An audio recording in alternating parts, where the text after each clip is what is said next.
Armored Academy, here again for part 2 of our rivet series. I have the brigandine that I was working on last video all set up here. I've got most of my rivets done, but now I'm going to go ahead and I'm going to take the opportunity to use this last rivet to show you how I put my rivets back in.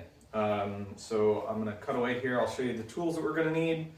Show you what I like to use for rivets, and then I'm going to give you a couple of little quick tips and techniques for getting them to set properly.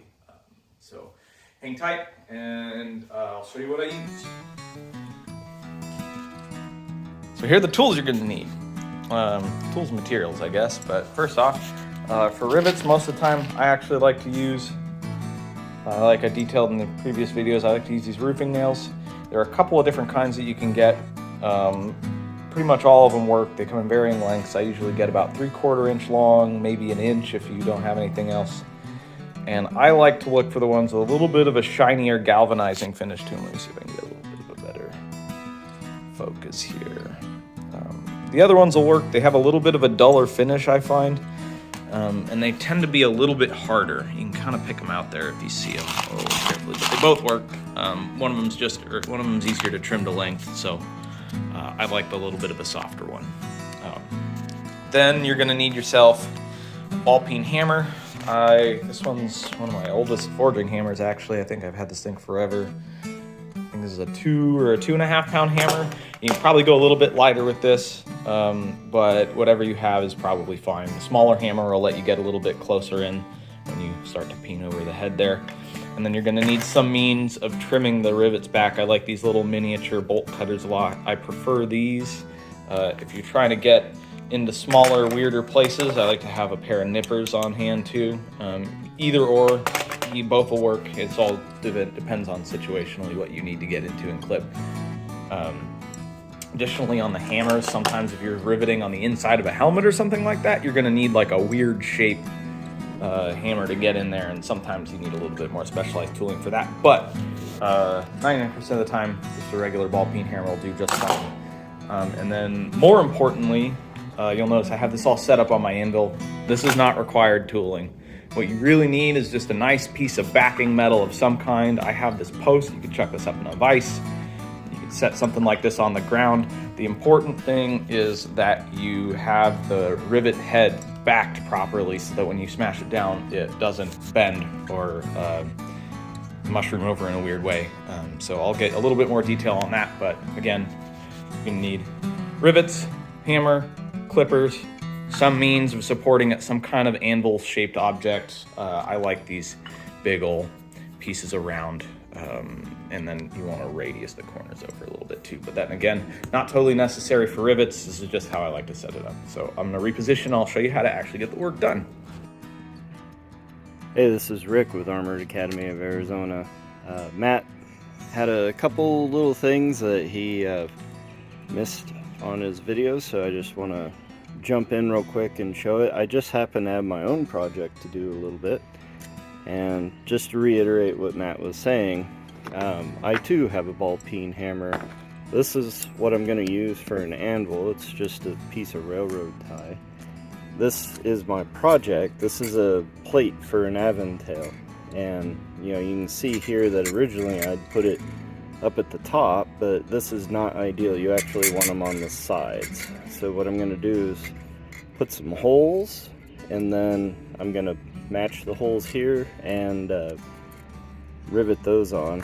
Now over here, he was using roofing nails, which are great rivets, but I also have copper and brass, and the decision to use copper or brass or steel really comes down to the part, how hard you want that part to be, or how hard you want the rivet to be. I like copper for what I'm going to do today because the copper is soft and it seems to do better on stuff that gets hit a lot, like the aventail. Brass seems to work really good for things like gauntlets, and the reason is because these will tear before they break. Steel works really good on what Matt was doing on the brig because there's no movement there, so you want it in and you want it there forever, and so steel works pretty good. The only thing about steel on a piece like this or on a gauntlet is because it's harder, it will tend to break. The last thing I want to show is the rivet set, because I have one too. You can see the dome in here that he was talking about. It's sometimes I like using this thing first, the hole and this, for punching all the way through to get the rivet nice and tight before I cut it. The dome I don't use a whole lot. Sometimes if I have a really funky angle and I can't get in, I'll use that. Okay, cool. So I've got my post all trucked up where I like it. I'm using the hardy hole, this big old animal for this. But again, you can use a vise, you can use the ground. Really what's important though is that once you have your rivet through the hole that you want to set it in, you need to be able to support this. And with armor being flexy and weird like it is, sometimes that gets a little difficult. And again, you're going to have to get creative. But for this works just fine. So you're going to put your rivet through the hole, through all the material you need to rivet together, and you're going to trim it back. So for these, the general rule of thumb is that you leave a hair more than the diameter of your rivet shaft protruding through the material. So just stick it through, give it the old clip. One thing I didn't mention is that when you're starting out, once you've clipped this, usually it'll leave a little peak in there. Sometimes it'll help to come back here with a little file and file that flat. But once you start doing this enough, you can kind of develop the hammer control to just knock that little peak back in. So that's what I'm going to do here. So once you've got it clipped, again, about a little bit more than the diameter of your rivet protruding through the materials that you're trying to rivet together, you're going to get this positioned on your stake, on your anvil, whatever you're using. You're going to have this nicely supported. You want the back of the rivet to be nice and flush and solid on that post. And you're going to take your hammer, you can take a couple good strong blows, nice and flat. And then if I zoom in here, you'll see that I have a nice flat rivet head. Now at this point, it's going to be somewhat sharp, but I've effectively riveted this together. The head will mushroom down, and this ain't coming out without some force or some kind of removal of the head back there. But then once you have that mechanically fastened, you're going to go ahead and we're going to knock the corners off of this and sort of spread the head out a little bit. So you're going to flip the hammer around, use the round edge, and nice light taps around the edge. You're going to start mushrooming out that head. Nice and easy. And when I do this, I check with my hands a little bit, make sure that there's no sharp edges catching anything. It's not super critical that you get this perfect, but it'll make your gambeson last longer the better you do this. So practice makes perfect. You just want to make sure there's no real sharp edges to like catch a thread or rip something or worse, cut somebody. You can get tools like this rivet set here that'll have like a little dome in it that'll help you do that, but I just find that that's a little bit superfluous. You have to have a different one for every size rivet head that you want to do, but with a ball peen hammer you can pretty much do any of these, so I just hand finish. Okay, so I stepped up my holes and I've put the rivets through the leather and through the holes, so now I need to trim these down. And so what Matt was saying is the diameter of your rivet, you want to go a little bit more than that up, so kind of in this area.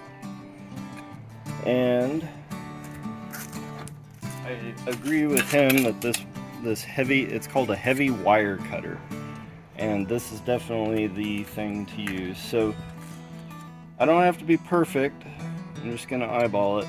So go about there and there. Yeah, that's pretty good. So now I'll come over to my anvil. Take the setter, and especially because I got a soft piece of leather there, I'm going to go through the hole here, give it a couple whacks, just make sure it's seated all the way. I want to make sure there's no wobble, no movement. And these things come with ferrules, these little circles. I don't really need one because I'm going through metal, it's the same size, so if I was going through cloth I would need that. But now I'm going to do just like Matt showed. 1, 2, it's nice and fat. And now I'm going to mush it down.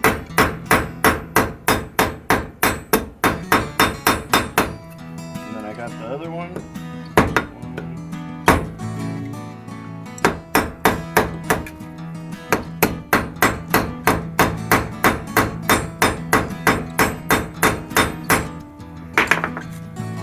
That's it.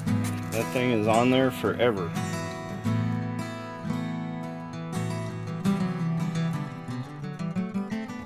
The important things to remember though are to just get your rivet supported properly, trim it no longer than you need it. If you make it too long, it'll be really easy to bend it and you'll have them bent all over. There are ways to correct that, but really your best bet is to just get it right off the bat. And then just make sure again that it's supported. Give it a nice couple of solid whacks to mushroom it out evenly, and then knock the corners of the heads down, and you get a nice round rivet head. And you're back to ready to roll. Bing bang boom. Easy as pie. Again, thanks for watching. I'm Matt Aaron's been Tech Tips, the Armored Academy, sponsored by American Buhurt. Have a great day, everybody. Fight safe.